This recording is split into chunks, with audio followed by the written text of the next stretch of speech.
Bailleurs sociaux, acteurs immobiliers et conseillers municipaux de la Verrière, ils étaient tous réunis autour de la ministre du Logement Emmanuelle Cos et lui ont présenté les projets d'habitation de la commune.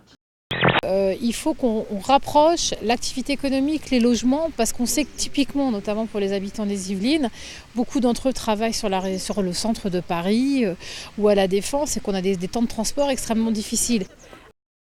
Depuis Mantes-la-Jolie, le Premier ministre est venu annoncer les priorités 2016-2017 du plan de lutte contre la pauvreté et pour l'inclusion sociale. On retiendra la nouvelle hausse du RSA, plus 2% en septembre pour la 4e année consécutive. La ligne 18, qui devrait relier Orly à Versailles-Chantier d'ici 2030, ne fait pas que des heureux. Des habitants de Voisins-le-Bretonneux sont inquiets du tracé actuel du métro automatique. Elle devrait passer sous leurs habitations, dont le sol est déjà fragilisé. Le principe, c'est tout simple, c'est à partir d'une goutte de sang au bout du doigt, 30 microlitres, donc une toute petite quantité de sang, qu'on va déposer sur ce test. Et au bout de 15 minutes, la personne aura le résultat de son test de dépistage de l'hépatite C.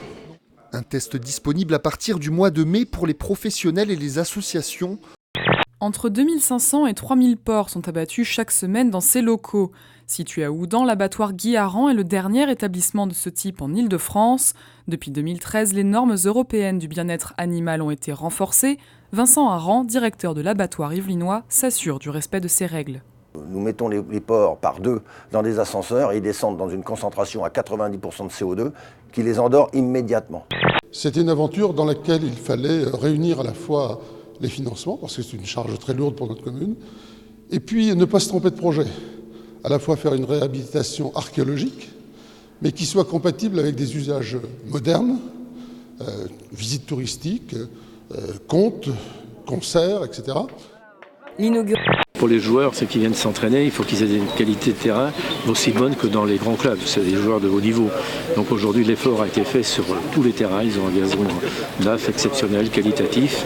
Donc ça, c'est important. Ensuite, au niveau médical, on est bien équipé. Au niveau technique, au niveau récupération, on est parfaitement équipé. On recherche 150 étudiants pour cet été, pour rendre des visites de convivialité à nos personnes âgées isolées sur tout le département. Donc concrètement, on a lancé une grande campagne de candidature et il faut se rendre dans les coordinations gérontologiques de chaque territoire. Et puis on pose un CV, on candidate, et puis si on est retenu, on passe une petite journée de formation et ensuite on est envoyé pendant tout l'été sur le terrain.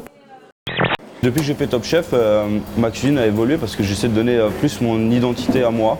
Parce que avant j'étais vraiment derrière Simonet, maintenant j'essaie vraiment de me donner mon style de cuisine, être un peu plus créatif on va dire. J'ai pris plus de confiance en moi par rapport au service, le rapport avec l'équipe il est de plus en plus fort.